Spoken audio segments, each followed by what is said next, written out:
Today, we've got with us Sophie Wade. Sophie, it is so good to have you on the show. I'm really excited about our forthcoming conversation because there's so many questions I have for you. Debbie, thank you so much for having me. It's a delight to be here. Fantastic. Sophie, very quickly now, I know you've done so many different things. You're an author, you're a LinkedIn instructor, you're a founder, there's a long list. But do you want to quickly tell our listeners a little bit about yourself? Sure, thank you. Yes, I will say that I'm a Brit living in the US, but I've lived all over the world. Flexcel Network, we help upskill leaders to manage multi-generational distributed teams to thrive. And we really focus on the future of work, transforming work, understanding how the workplace has changed in this new sort of technology-driven environment. And I have courses on LinkedIn. We do workshops, and I do a lot of speaking and writing and two books over there. So with a focus on empathy in terms of understanding other people and really being able to connect with them so we can work together effectively. I'm glad you mentioned your book, in fact, Empathy Works. Can you tell me a little bit more about that? Oh, with a small question. Thank you. So yes, that's actually it is my second book, and it is really about the future of work, actually. It is how we are transforming the workplace, which is very much human-centric. So I say the new world of work is human-centric, modern work, because it seems odd to talk about the future of work when we're in it, really. So it really is about empathy, first of all. To define it, is being able to the ability to put yourself in somebody else's shoes as them, not as yourself, but as them, see the world through their eyes and connect, feel what they're feeling, connect with their experiences.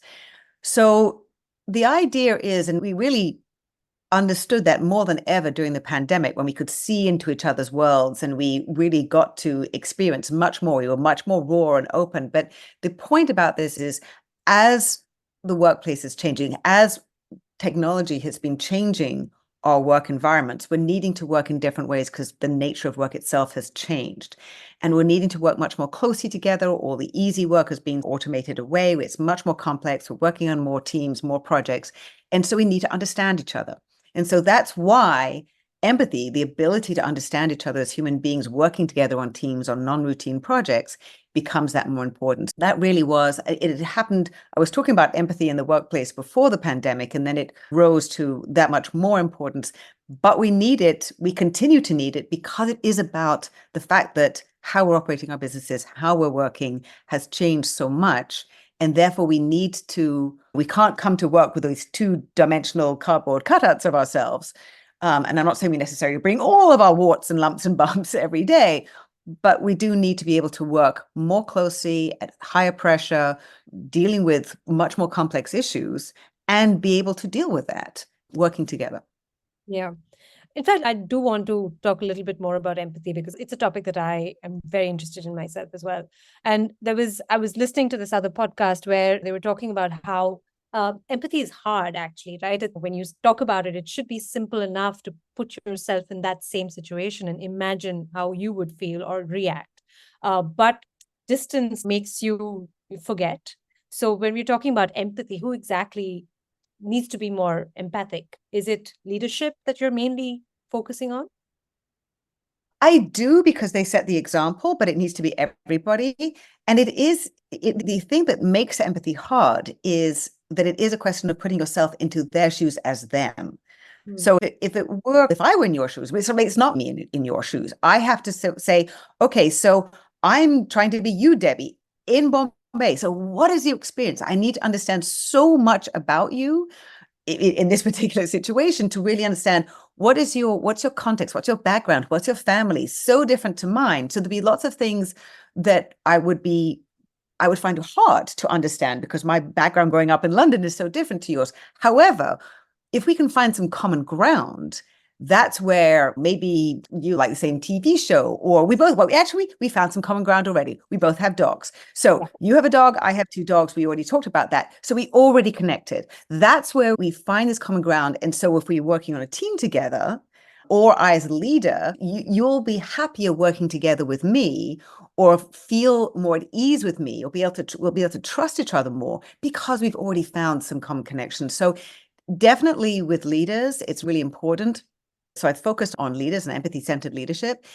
It's also in terms of creating an environment where people can feel safe, these trust-based relationships, because now as we're transforming work and we're needing to work in different ways, decentralized because everything is with technology, is digitalized, I need to be ceding more responsibility to you. I need to be giving you more control over how you're working, but more about how, if you're closer to the customer than I am, you need to be making more decisions. I need to give you that responsibility. And therefore, I need to understand more about you. I need to trust you.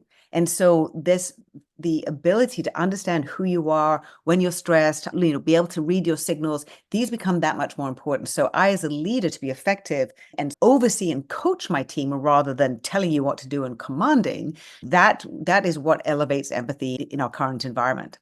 There's many conversations that we've had where we've, talked about the merits of so-called soft skills, right? And empathy falls into that. Do you find it hard to convince people that empathy is indeed important and absolutely crucial to the running of a business versus the hard numbers game that people usually prefer?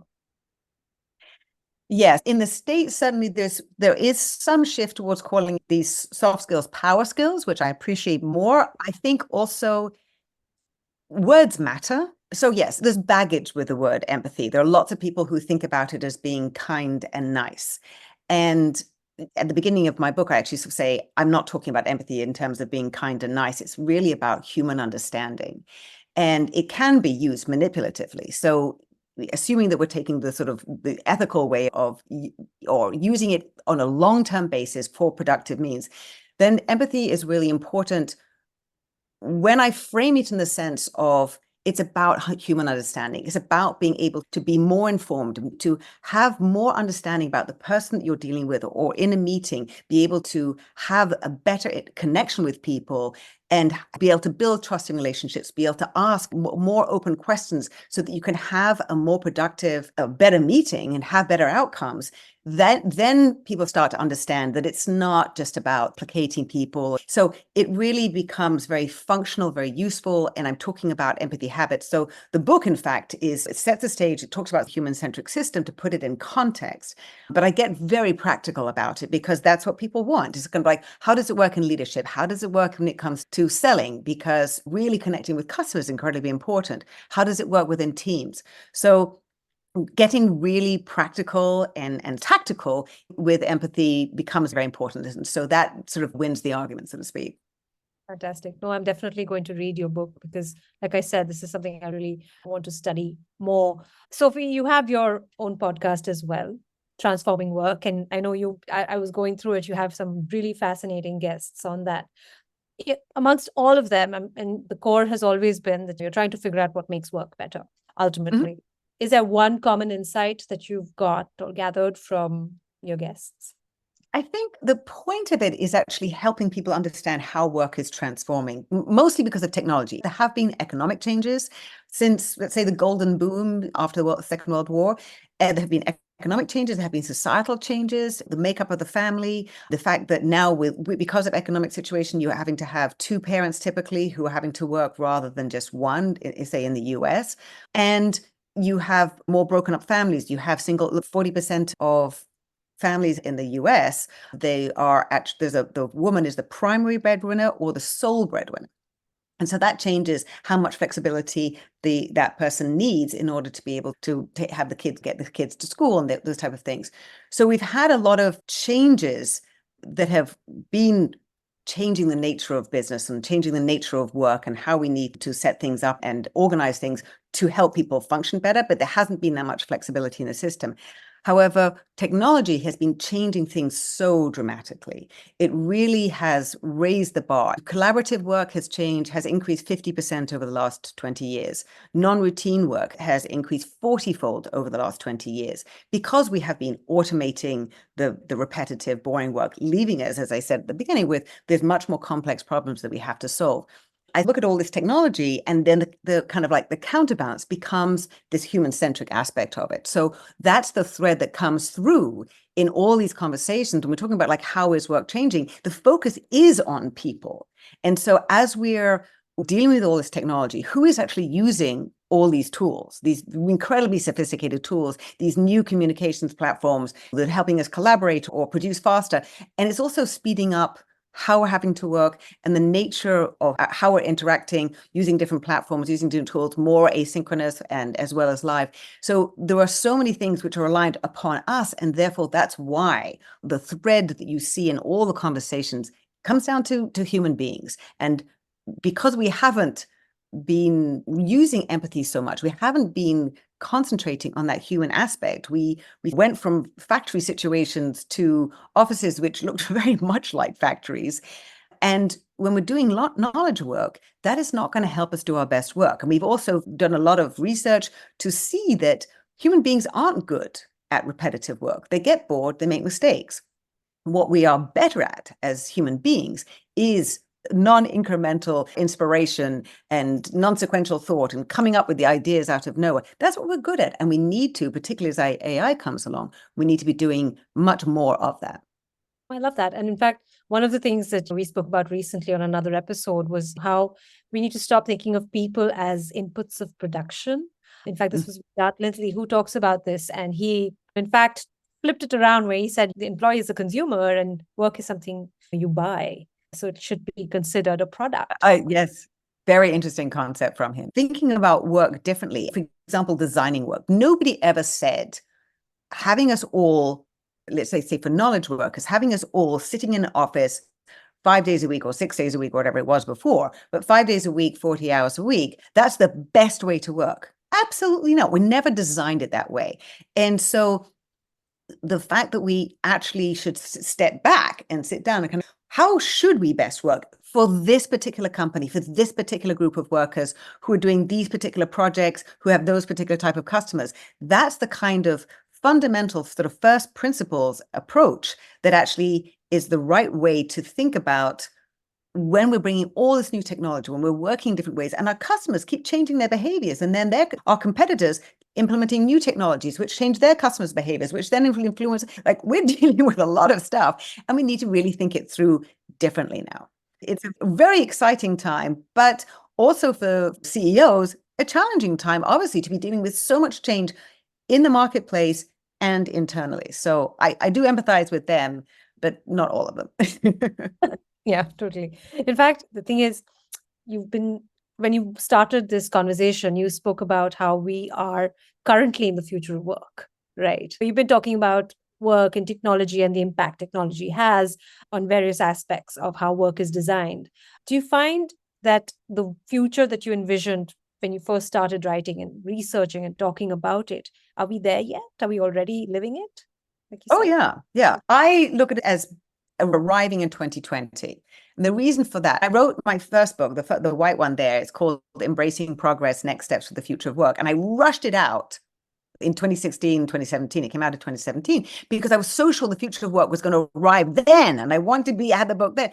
And it took a global pandemic to catalyze it to happen. I believe, and I'm certainly not the only person who believes we are there. We as human beings haven't caught up with it yet, but the technology is there because it really is this highly digitalized, fast-moving, incredibly interconnected. I mean, what we have 25 billion things in the Internet of Things. So that's what I'm talking about in the first book, which is this incredibly interconnected world and what it looks like and how we're needing to operate. And flexibility is in there, and working in different locations, and the blended workforce of employees and the network of freelancers and independent contractors. Like all of that we could see happening way before the pandemic, and then it was accelerated. I wrote a piece which went into somebody's book in July of 2020, so say we are here. So all the dynamics are here. As I said, we haven't caught up yet. What I didn't anticipate is that because there was a lot of resistance to adapting, because there are so many changes that needed to happen, really integrating technology and all the changes that would come with that, that when the pandemic came, accelerated everything. There has been this focus on location. And particularly in this country, a lot of sort of tension about control and people wanting to live their working lives differently and have more balance and all those type of things. it's been a sort of distraction and a diversion towards the focus on location. Whereas what I've always been talking about pre-pandemic was we need to be changing how we're working because of how business is operating. We need to be able to pivot. We need to be able, just as we did during the pandemic, we need to have that flexibility, to be able to be responsive to customers. And all of those changes require us to have a flexibility, I was going to say baked in, but that sounds too rigid, integrated in so that we have the mindset to be flexible and open-minded to what customers' needs are. And I use, for example, the example of Windows 95 and Windows 97, like software would have these big product releases, right? 2 years apart, huge thing. And the product was a sort of static thing. And now we have continuous, for example, in 2020, Zoom released 400 new updates, features, and functionality over the course of 2020 alone. So we are used now to rolling upgrades. Oh, look, we can do that now. Who knew? And you might tell me, and I go, oh, yes, I saw something else. Isn't that cool? So that's how we're living our life now. It's continuous movement. And so as we're understanding that sort of that's one of the features of the future of work is that it's a continuous evolution that we're on. Most businesses are not there yet in terms of making the transformation, which is a kind of scary word because it has the connotation and has the reality of requiring an enormous amount of change management. More transitions. The pandemic did help throw everything up in the air to enable companies to what extent that they were able to do that, to what extent that they actually brought the pieces back together again in ways that enabled them to then move forward in a much more flexible way with much more adaptability integrated into the system. So yes, we're not all there, but the foundations of it are certainly there. Yeah. And I agree with you. I do feel the technology is there. It's just that if the customer says so, then you will run and make it happen. But if an employee says so, it's a demand and it's usually not seen in the same light, right? And that's the unfortunate truth.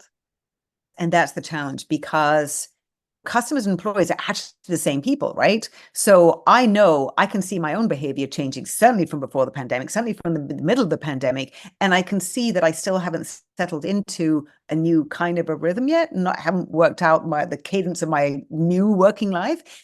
And so we see that obviously with our customers, and we need to be adapting for that, but we haven't quite, it's also uncomfortable. And now that was even before AI threw another huge spanner in the works.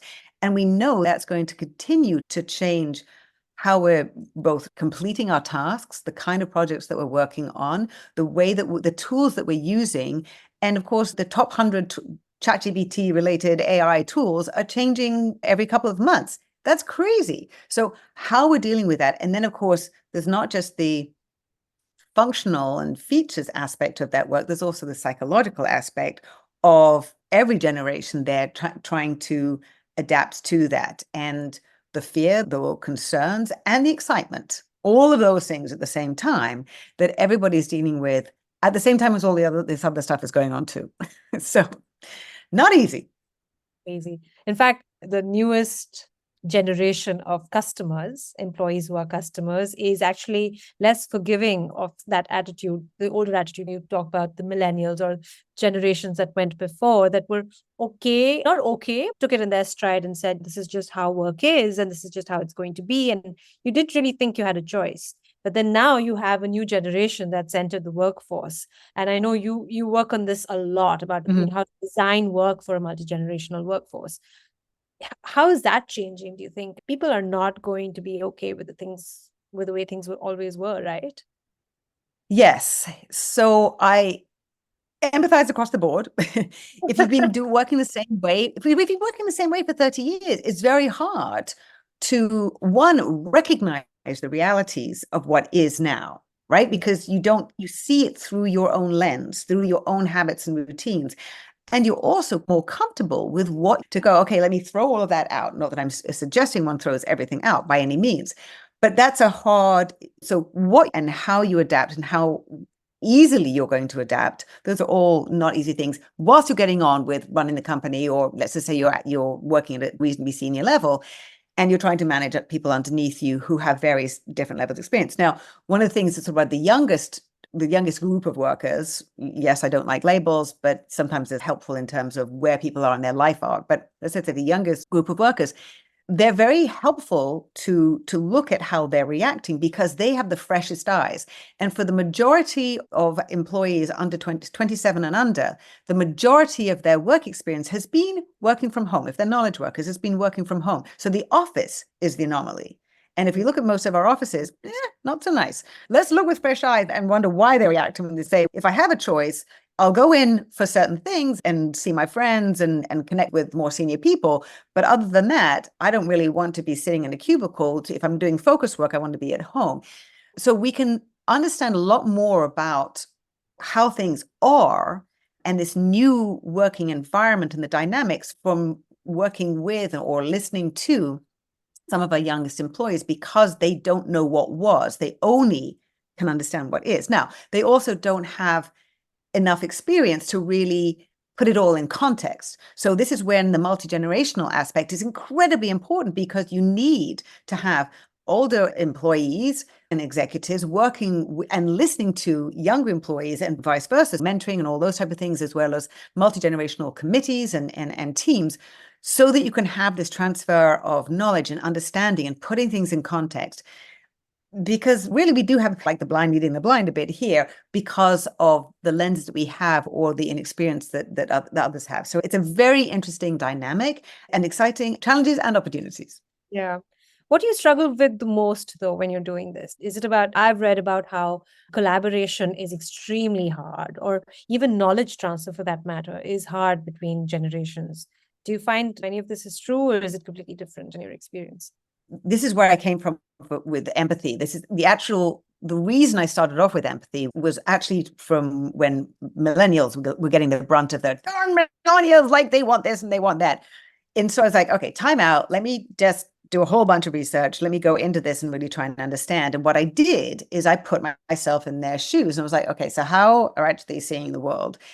And that tactical solution, when I actually said, hang on a second. So there are lots of things that are the same. The Gen X, we were called slackers at that time. All these labels come out in the same way. However, there are certain elements like technology and how technology and flatter organizations have changed careers. Like you have these non-linear careers are the norm. There are other aspects that have been changing the workforce and how careers developed and how work is and how the nature of work and what does that mean for our approach to work, our attitude to work, the work-life balance. If careers keep changing and new jobs keep popping up, why would I decide on a career now? Because who knows what's going to happen. So there are lots of, so I put myself in their shoes, and that was why I came out with empathy as being a sort of tactical solution.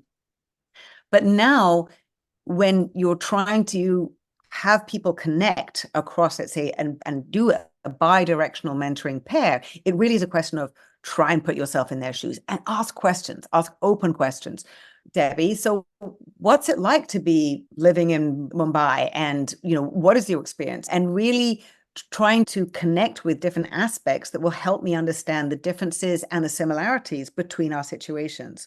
So that's really where empathy is incredibly important in virtual meetings, trying to read the signals, because it can be easier to a great extent when you have more body language, when you have more sort of sense of whether somebody's leaning back and looking out the window. But you can get all those things. You can be paying more attention to voice tone and timbre and grammar and all those type of things, or sort of phraseology, when you're on virtual calls as well. So that's where empathy came out of this, in order to be able to help connect people. And one of the other things about empathy that's really critical in this multi-generational environment is you need to step away from judgments and not make assumptions. And that's where some of the big problems come, or miscommunications or misinterpretations as to why. So Gen Zs aren't lazy. Why do they have a different attitude to work? Asking those questions, digging into it, and that helps connect people, have a much better understanding of what other people's situation is, why they have a different approach or an attitude. Is job hopping, or is it exploring? It's very hard to actually move internally within organizations still. Only a third of companies in the US, actually it's globally, and on the LinkedIn data was showing only 33% of companies have internal talent mobility programs. So if it's really hard to move internally, that means it's easier for me to advance my career because I'm worried about my financial stability to actually leave the company. But then I'm labeled a job hopper rather than actually wanting to advance, needing to increase my skills. I want to stay competitive. So I can be judged poorly as a job hopper, but actually what I'm trying to do is increase my skills, become a more valuable employee. And that's the only way that I've been able to do that. So very different perspectives until you actually start getting into it. Yeah. In fact, it's also coming down to the fact that there was previous generations that were expected to be more loyal to their employer versus today you have people who are more loyal to themselves first and then maybe to their employers. I wouldn't put it like that, actually. So the way I think about it is, so if you equate loyalty with tenure, Mhm. in the past, if somebody, let's just say in the 50s and 60s, they had a job for life. Mm. And they were given security so they could trust the organization because they actually did have a job for life. And so that I give my loyalty, I'll work long, hard hours. I will stay there because I can, and it's guaranteed for me, and I'll get a pension and I'll get to retire. So retirement is basically out the window. And 24% of Gen Zs believe they're not going to be able to retire. Pension funds are underwater. And you are guaranteeing me, as my employer, you're guaranteeing me zero job security. Therefore, where's the loyalty? What loyalty are you giving me that I should respond to it? So that's where I see connection on values and connection and trust-based relationships, which has changed the dynamic of leadership, of managers, of teams, because you have to have different relationships because that job guarantee changed the whole dynamics. And loyalty is, one, it's a two-way street, and two, there needs to be something there which is coming from the corporation too, and both sides. So that the social contract has been broken for a long time. That's so true. And I'm glad you put it like that. In fact, we've been talking about how people are looking for companies that they identify with, companies that they can trust, hopefully, and where they have shared values. And there's also this, I have to bring up the word purpose, because there's always that as well, Yeah. where you're aligned in terms of purpose. But all of this now comes back to it's partially employer branding in order to attract the right kind of talent. But then once you have them in, how do you retain them? And that's, is it a separate conversation, or do you think it's the same thread? Very much the same thread. The key thing about values is they shouldn't change. So I'm always, talking with the clients, like in terms of timeless values, like empathy, like trust, like integrity, because they don't change. They can be anchoring to employees, particularly when everything's changing around you. But also, I, as a new employee, if it's trust or integrity and inclusiveness or values, those shouldn't change. And let's say transparency is one of those, that I'm going to feel safer. And if that's the whole point about culture and values, is it's supposed to help dictate or determine people's behaviors when they're not in the office, when they're not with anybody else. That's how people are supposed to behave. So if I believe that I can trust my manager and he or she is going to be open with me, and you have purpose that I'm aligned with, and I don't think the company's going to change that purpose, all of those things mean we're going in the same direction. And I understand what I'm doing, and I can see where I'm going, and I can see why how my work contributes every day to the mission and direction of the company. And I can be comfortable with the people I'm working with, when I'm not with them, when I am in the same room as them. And so all of those things create the kind of working environment where I can stay. It does have to be the same from what's communicated to me externally as a candidate when I come in. If there's a disconnect, I'm going to leave almost immediately. I'm not going to stick around because I cannot trust if you're giving a message that isn't consistent when I come in. And that also goes together now very much so in terms of customers. Customers are more discerning. Is there consistency with the messages that they're giving to the customers in that employer brand and how they're treating employees? Because if those two things are misaligned, I'm not going to trust that. Or what should I not be trusting about what else this brand is telling me? Yeah. Yeah, because it goes back to core and, like you said, values, right? Ultimately, do we Yeah. align Are you trustworthy? It comes down to that. I love the different themes that we've touched on today. You've talked about empathy. We've talked about technology being where it is today. It's just while technology is where it is today, we are not quite using it as well as we should. Is that correct? I don't know about should, but yes, if we're going to be effective, one of the disconnects between generations is, for example, in terms of if we focus on outcomes, do I need to be working 60 hours a week to be effective and produce the same outcomes as somebody, let's just say, who might be 25, who's using some great project management tools and doing a whole bunch of async work, and so they don't have to be in lots of meetings, and therefore they're only needing to work 40 hours a week or fewer hours a week, and yet producing the same. If they're judged as how long are they working, then they're not going to be judged in the right light. So I think when we can use the tools and really understand the types of tools, I literally was just reading this article about increasing productivity, and it was about integrating some technology tools effectively. So when we can bring these tools in, this is the micro increases in productivity or something. But yes, when we can use these incredibly sophisticated tools that we have, and when we design work and bring in the tools that make sense for our department, our team, so that we can do the best work and create the outcomes that we need to, and we're not focused on the inputs, we're focused on the outcomes, that's going to help us actually work more effectively. We aren't necessarily going to have to kill ourselves and work all over the weekend, because we're designing it purposefully and being really thoughtful and intentional. I think that's one of the very interesting aspects of the future of work, or modern work, as I call it. And I came up with 4 principles, and it's LIFE. So it's learning, intention, flexibility, and empathy. And so the learning, we have to be lifelong learners. Intention is having more autonomy, being much more proactive, and taking more and more responsibility, which is necessary, but also of your career, of your life. It is individually now up to us, because we don't have these sort of linear incremental careers that we can sit on and not have to think about, and it carries us up. We're going all over the place in different companies. And then flexibility, thinking about the person, each individual employee, because every single one of us is different, no matter what age we are, whatever generation we are, whatever company we're in, whatever team we're working on. So the bar has been raised definitely on managers to understand each of their team members, really have more of these power skills to be able to understand each person so that we can be effective. But I find this very exciting, because we're actually having to stop and go, how can we do our work really well? What is our work? How do we break it down and then build it up again and be able to do it in the best way possible? So there's quite a lot of work to do between now and there, and it's going to be a little bit messy on the way.